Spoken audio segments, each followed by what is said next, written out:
I mean, first of all, you're right. Buddhism doesn't make that promise of smoothing out everything. It actually points out the exact opposite, that nothing is ever smooth and it can never be smooth because that's the nature of life itself.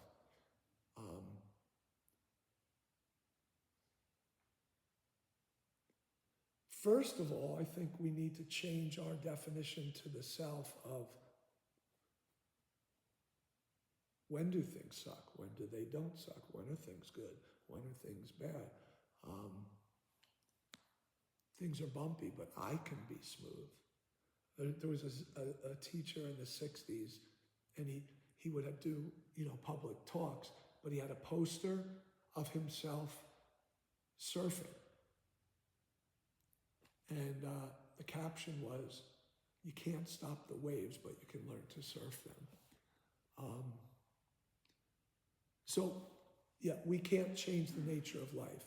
So now we're talking about first, the first noble truth, which is usually, I think, wrongly translated as life is suffering. There is suffering in life, absolutely. Here's a loaded comment. Most of the suffering we face is by our own hand and by our own choosing, because we avoid dealing with things, or we're always seeking pleasure as not to be with what is as it is. So suffering, we suffer over pleasure, we suffer over pain by how we manage it. Equanimity would be engaging everything without expectation of how it should be or how it should work out or how it should turn out, but being engaged with everything and balancing ourselves within everything that's not balanced. Finding ground where everything is not grounded.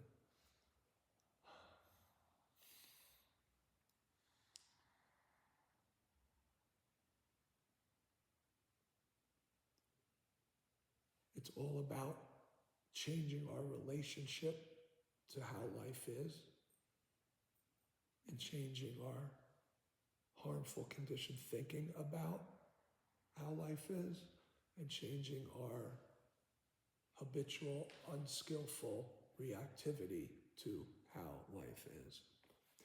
So, the three truths of suffering or pain, which rise from the mind and body. The big one, change, which is rooted in impermanence, and the non-self conditionality.